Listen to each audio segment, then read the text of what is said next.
In much of medieval Europe, even a queen couldn't own property or divorce her husband without male approval. An ordinary Viking farmer's wife could do both, and the law backed her up. These weren't saga legends. They were codified rights, recorded in Icelandic statutes centuries ago. So how did history manage to erase one of the most documented cases of female power in the medieval world? To understand this erasure, we must examine the legal systems of the medieval world. In the 8th and 9th centuries, continental Europe operated under codes that systematically restricted women. Under Frankish Salic law, women were barred from inheriting land, while Lombard and Anglo-Saxon traditions bound even high-born women to strict male guardianship. A woman's legal existence was largely absorbed by her father or husband. By contrast, Scandinavian society operated with a high degree of practical flexibility. An ordinary Norse farmer's wife possessed rights that her aristocratic contemporaries on the continent did not. She could own property, manage entire estates during her husband's long voyages, and legally initiate a divorce. Viking society was not fully equal, as men retained formal political power, but Norse law provided a pragmatic environment where women operated as recognized economic and legal actors. This structural gap presents a historical mystery, recorded in surviving statutes, but long obscured by later narratives. Surviving manuscript codes from medieval Iceland provide the most direct evidence of these legal structures, establishing them as historical realities rather than modern projections.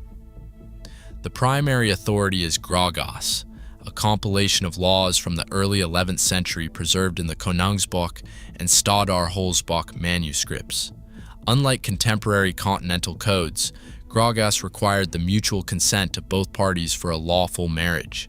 If a match was forced, or if a husband failed to provide basic support, abandoned the home, or committed adultery, the wife possessed the explicit right to initiate a divorce. This was a formal, state-recognized legal process rather than a private social rupture.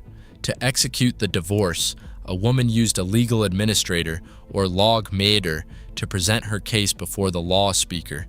Upon dissolution, she was legally entitled to reclaim her bride price, known as the mundur, along with her dowry, and she retained a fair division of the household's movable goods. The inheritance laws of Grágás, detailed in the section known as Arfathader, recognized women as owners of land. Daughters could inherit estates, placing them in the line of succession before distant collateral male relatives. This legal framework survived the transition to royal Norwegian rule. In 1281, the Althing adopted Jonsbok, a new law book that superseded Grágás, while Jonsbok introduced royal oversight and modified some marital contracts. It preserved women's rights to own, inherit, and manage land. It even added procedural protections, allowing a woman to act as a principal in property lawsuits and admitting her testimony in legal disputes. These codified statutes demonstrate that Norse women operated within a defined, protective legal system that recognized their economic and civil existence. In the Norse world, the physical house functioned as a primary economic engine, far exceeding the boundaries of simple domestic life. At the center of this space was the husfreyja, or mistress of the household, whose daily authority was both highly practical and socially visible. She managed the storage of food, the production of textiles, and the allocation of winter reserves, tasks essential to the survival of the entire community. Physical keys, frequently recovered from female grave sites across Scandinavia, served as the recognized emblem of this operational control. This association was so deeply integrated into Norse culture that contemporary legal codes, such as a Danish marriage ordinance from 1241, formalized the status of a bride as being given for lock and keys. Carrying these heavy bronze or iron implements at her belt was a public declaration of her power to grant or deny access to the farm's locked storehouses, chests, and resources.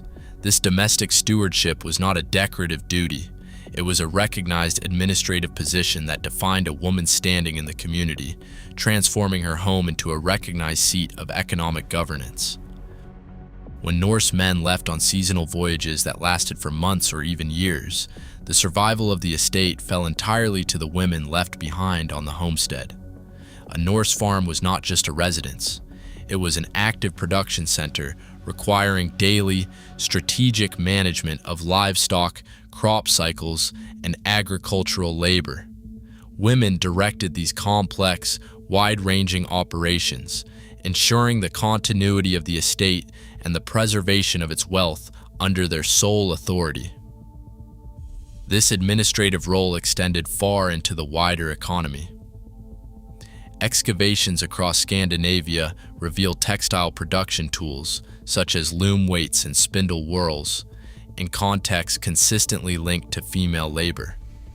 Women oversaw the manufacture of woolen cloth and sails, commodities that were as essential to Norse maritime expansion as rated silver.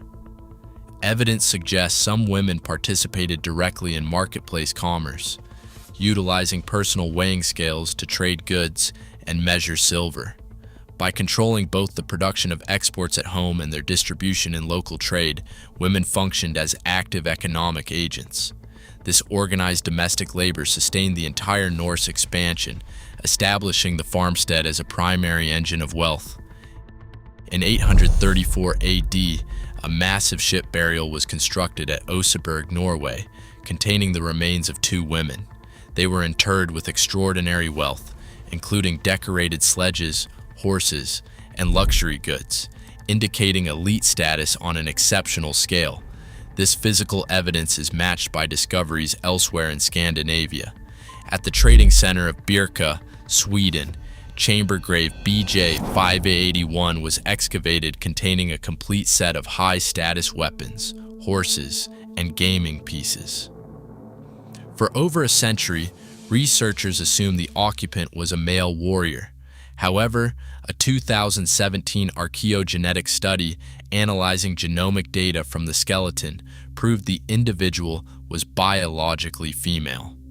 While the social interpretation of these weapons remains a subject of ongoing debate, the physical and biological evidence is clear. Archaeology establishes the undeniable wealth and physical realities of these graves before any historical narrative attempts to explain them, proving that the material record independently confirms the prominent position of certain Norse women. While grave goods offer physical proof of status, translating weapons into warfare requires extreme caution. The legendary shieldmaidens, or skjaldmar, inhabit a rich literary tradition within the sagas, but written tales are not archaeological proof. Archaeologists warn that buried weapons do not automatically equal a battlefield identity. A sword in a grave might symbolize family status, inheritance, or spiritual protection rather than a lifetime of combat. Disentangling the romanticism of the sagas from the silent physical record is the core challenge.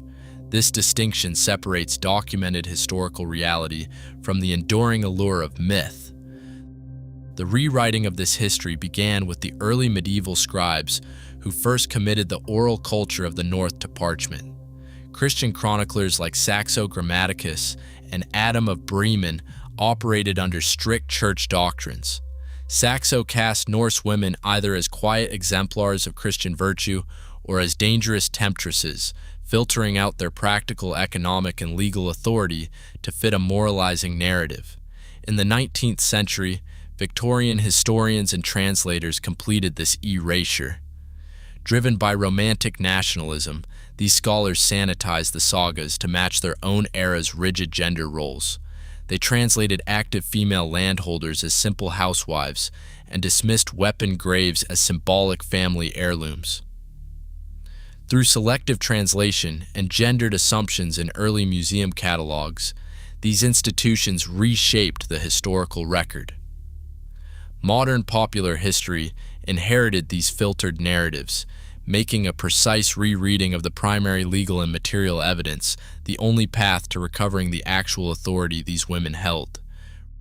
Reclaiming these voices forces us to question how we construct history itself.